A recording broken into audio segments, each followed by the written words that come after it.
तो अभी हमारा गुआंगझो का सफ़र शुरू होने वाला है। मैं आ चुका हूँ नानजिंग के मेट्रो स्टेशन के ऊपर और यहाँ से मैं ऑलरेडी जो है ना ट्रेन की टिकट बुक कर चुका हूँ और यहाँ से हम सीधा जाएंगे गुआंगझो और गुआंगझो चल के अपना नया एडवेंचर शुरू करेंगे। और मैं दिखाने वाला हूँ आपको चाइना की one of the most technologically advance city Guangzhou. तो चलते हैं और अपना सफ़र शुरू करते हैं।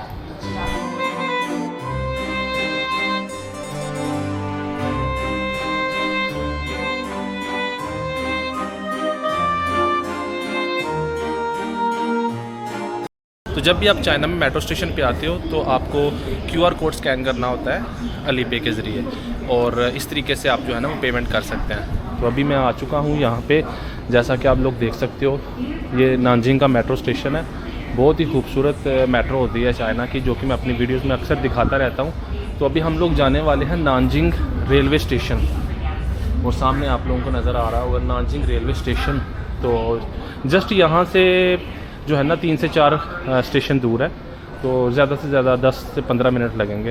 तो इंशाल्लाह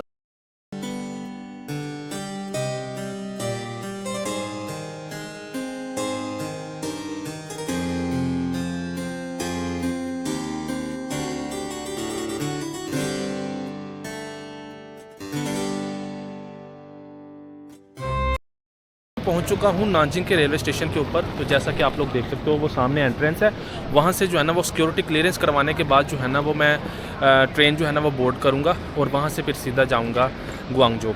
तो टिकट के हवाले से मैं आप लोगों को बताता चलूँ कि अगर टिकट आपने बाय करनी है तो 2 तरीके से आप बाय कर सकते हो। एक तो ऑनलाइन तरीका होता है, ऑनलाइन जो है ना वो वेबसाइट पे जो चाइना रेलवे की वेबसाइट है वहाँ से आप बाय कर सकते हो, या फिर उनकी ऑफिशियल जो ऐप है प्ले स्टोर से डाउनलोड करके वहाँ से भी आप बाय कर सकते हो। वो जो है ना वो ऐप मैं अपनी वीडियो में उसका लोगो शो कर दूँगा कि वो कैसी ऐप होती है। और अगर आप मैनुअली बाय करना चाहते हो तो मैनुअली आप काउंटर पे जाके वहाँ से भी बाय कर सकते हो।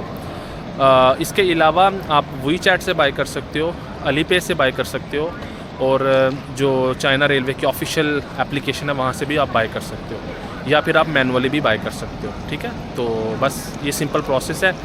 तो बेस्ट वे क्या है? बेस्ट वे आप जो चाइना रेलवे की ऑफिशियल वेबसाइट है या ऑफिशियल जो एप्लीकेशन है वहाँ से बाय करें तो आपको उतनी ही प्राइस में टिकट मिलेगी जितनी के वहाँ पे शो हो रही है। अगर आप मैनुअली आके बाय करते हो तो वो भी आपको उतनी ही प्राइस में मिलेगी जितनी के शो हो रही होती है, जो इसकी ओरिजिनल प्राइस होती है। लेकिन अगर आप WeChat से बाय करते हो या अलीपे से बाय करते हो तो उसकी थोड़ी बहुत फ़ीस होती है, जैसे कि 10 युआन, 15 युआन या 20 युआन, डिपेंड करता है कि कितनी जो है ना बड़ी जर्नी की टिकट आप ले रहे हो। तो बस अभी मैं चलता हूँ अंदर और सिक्योरिटी क्लियरेंस करवाते हैं, उसके बाद जो है ना अपना सफ़र शुरू करते हैं। सिक्योरिटी क्लियरेंस तो मैंने करवा लिया। ये सामने जो है ना वो इन्फॉर्मेशन बोर्ड लगा होता है, तो जैसे ही आप एंटर होते हो ना सिक्योरिटी क्लियरेंस करवाने के बाद, तो अपनी जो ट्रेन की इन्फॉर्मेशन है वो इस तरह के आप लोग बोर्ड के ऊपर, डिजिटल बोर्ड के ऊपर चेक कर सकते हो। जैसे कि मेरी ट्रेन है उसका जो नाम है वो है T151, तो 1:55 पे, और चेक इन एरिया A2 है और प्लेटफॉर्म नंबर 5 है। तो वो सामने लिखा हुआ है A2 चेक इन।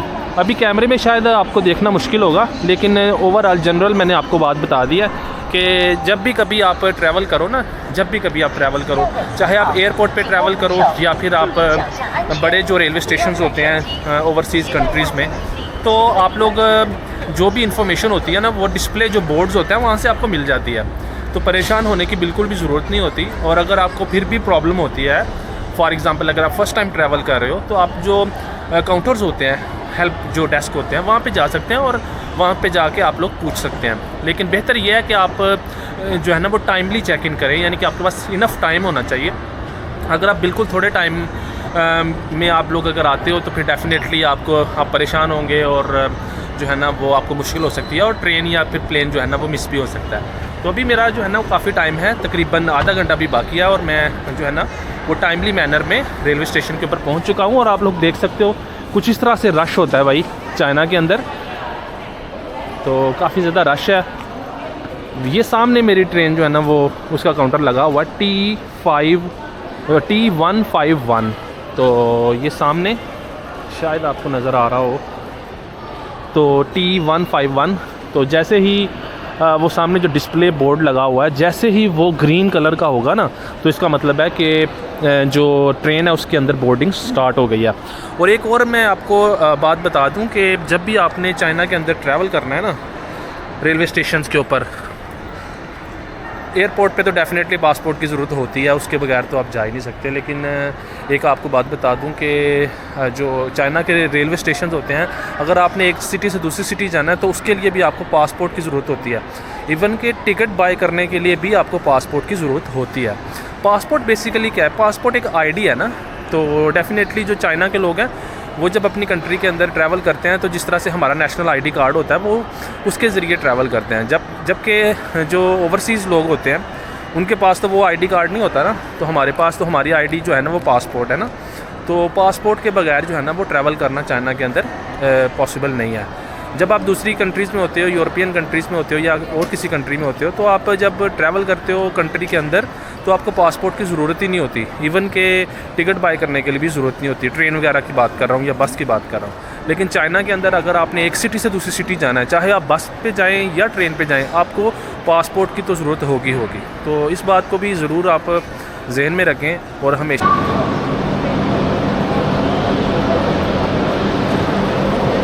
तो सिक्योरिटी क्लियरेंस करवाने के बाद जो है ना वो सारा कुछ मुकम्मल करने के बाद अभी टाइम है ट्रेन को बोर्ड करने का। और मेरी जो ट्रेन है वो जा रही है प्लेटफॉर्म नंबर 5 पे। जब भी आप रेलवे स्टेशन पे ट्रैवल करते हो तो सबसे ज़्यादा जो ज़रूरी चीज़ होती है वो आपने ये मेक श्योर करना होता है कि आप राइट प्लेटफॉर्म के ऊपर जाएं। क्योंकि प्लेटफॉर्म जैसे कि आप लोग देख सकते हो काफ़ी ज़्यादा प्लेटफॉर्म्स होते हैं, तो कैसे पता चलेगा कि आपका प्लेटफॉर्म नंबर कौन सा है? तो जैसा कि मैंने आपको पहले भी बताया कि जो डिस्प्ले बोर्ड होता है ना उसके सामने प्लेटफॉर्म नंबर लिखा होता है, तो वहाँ से आपको पता चलेगा कि कौन से प्लेटफॉर्म से आपकी ट्रेन जाएगी। तो मेरी जो ट्रेन है वो प्लेटफॉर्म नंबर 5 से जाएगी, तो इसलिए मैं सीधा जो है ना वो प्लेटफॉर्म नंबर 5 पे जा रहा हूँ। तो इस तरीके से जो है ना अपने ट्रेन को बोर्ड करना होता है। चाइना में वैसे ट्रेन को बोर्ड करना बहुत आसान है और बहुत कम चांसेस होते हैं कि आप रॉन्ग प्लेटफॉर्म पे चले जाएं, क्योंकि यहाँ पे बड़ा अच्छा सिस्टम है। जबकि बहुत ज़्यादा देशों में जो है ना अक्सर लोग रॉन्ग प्लेटफॉर्म पे चले जाते हैं और वहाँ से फिर रॉन्ग ट्रेन पे बैठ के किसी और जगह फिर मतलब आप गलती से जा सकते हैं, तो ये आपकी ट्रेन जो है ना मिस हो सकती है। तो ये इन चीज़ों का भी जो है ना आपको ख्याल रखना पड़ेगा। तो ये है जी अपनी ट्रेन जो कि जा रही है ग्वांगझो चाइना, यहाँ नानजिंग से। तो इसको बोलते हैं जी स्लो ट्रेन। स्लो ट्रेन मैं आपको पहले भी बता चुका हूँ कि मीडियम रेंज इसकी स्पीड होती है 150 किलोमीटर तक, 160 किलोमीटर पर आवर तक।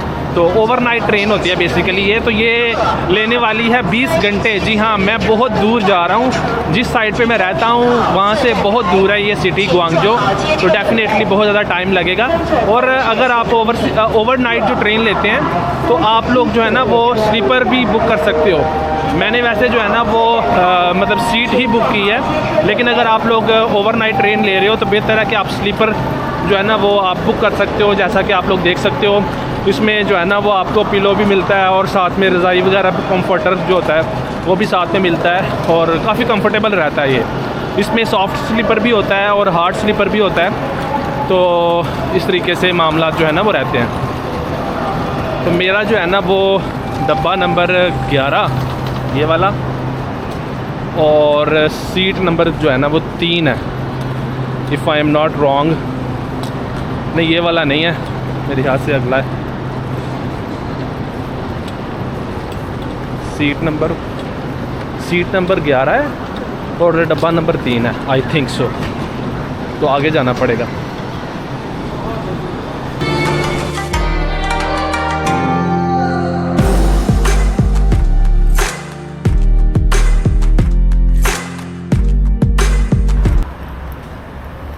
तो दोस्तों फाइनली मैं पहुंच चुका हूं चाइना के ग्वांगझो सिटी के अंदर। जी हां, ये सिटी ग्वांगडोंग प्रोविंस की कैपिटल सिटी है और चाइना की 5वीं सबसे बड़ी सिटी जिसकी टोटल पॉपुलेशन 18.8 मिलियन पीपल है। जी हां, तो ये है कुछ नज़ारे, बहुत ही आउट क्लास इन्वायरमेंट यहाँ ग्वांगझो सिटी के अंदर, और बहुत ही बड़ी और मेट्रोपॉलिटन सिटी है ये चाइना की। और इसको मैं विज़िट करने वाला हूँ। जैसा कि आप लोगों ने देखा कि नानजिंग से किस तरीके से मैं ट्रेन लेके ओवरनाइट ट्रेन लेके जो है ना यहाँ पे पहुँचा हूँ। तो अभी इसके बाद जो है ना वो मैं कॉफ़ी पीऊँगा, क्योंकि मैं बहुत ज़्यादा थक चुका हूँ, क्योंकि सफ़र बहुत लंबा था और आपको पता ही है ट्रेन के अंदर उस तरीके से प्रॉपर नींद तो आती नहीं है, लेकिन फिर भी मैंने थोड़ा बहुत तो सो ही लिया था। तो कुछ इस तरीके से वाइब्स हैं। ये तो आप लोगों को पता ही है कि चाइना के जौन सी मर्जी सिटी में चले जाओ आपको state of the art infrastructure तो देखने को मिलेगा ही। और मैं अपनी वीडियोस में जो है ना आप लोगों को state of the art China का इंफ्रास्ट्रक्चर अमूमन दिखाता ही रहता हूँ। और ग्वांगझो सिटी के बारे में मेरी बहुत ज़्यादा वीडियोस आने वाली हैं आगे कुछ दिनों में। तो अगर चैनल को अभी तक सब्सक्राइब नहीं किया तो जल्दी से चैनल को सब्सक्राइब कर लो, और ज़रूर इस वीडियो को भी लाइक करना और अपना फीडबैक ज़रूर शेयर करना। और आपको मैं ग्वांगझो सिटी से इलेक्ट्रॉनिक्स मार्केट भी दिखाऊंगा, अफ्रीकन मार्केट भी दिखाऊंगा, और भी बहुत ज़्यादा जो है ना ग्वांगझो सिटी के बारे में जो है ना बातें मैं आप लोगों के साथ शेयर करने वाला हूँ directly from the People's Republic of China here in the Guangdong province, Guangzhou, China. तो दोस्तों ग्वांगझो पहुंचने के बाद मैं बहुत ज़्यादा थका हुआ था, क्योंकि 21 घंटे का जो सफ़र है ओवरनाइट ट्रेन में मैंने तय किया है। और उसके बाद जो है ना वो मैं कॉफ़ी की शॉप ढूंढने लग गया था, और कॉफ़ी की शॉप आखिर मुझे मिल गई थी। ये कॉटी एवरीडे, इसकी ब्रांचेस चाइना में हर सिटी में होती हैं और बहुत ही मज़े की कॉफ़ी होती है। ये मेरी फेवरेट कॉफ़ी है चाइना के अंदर, और अगर आप मुझे चाइना से देख रहे हो तो ये कॉफ़ी आप लोग ज़रूर ट्राई करना। ये किसी किस्म की मैं एडवर्टाइजमेंट नहीं कर रहा, ना ही ये स्पॉन्सर्ड वीडियो है, जस्ट आपको वैसे बता रहा हूँ, अपना एक्सपीरियंस शेयर कर रहा हूँ। तो ये इस तरह की कुछ शॉप होती है इनकी। तो अभी मैं यहाँ पे बैठा हूँ, ऑनलाइन ही आपने ऑर्डर करना होता है मोबाइल के ऊपर, और इस तरीके से आप जो है ना अपनी कॉफ़ी को इंजॉय कर सकते हैं। बहुत ही मज़े की कॉफ़ी होती है, सिर्फ 9.9 RMB की होती है, ये 10 RMB की, यानी कि पाकिस्तान से भी सस्ती कॉफ़ी है ये, और बहुत ही मज़े की, और आप क्वालिटी चेक कर सकते हैं, बहुत ही अच्छी क्वालिटी की है।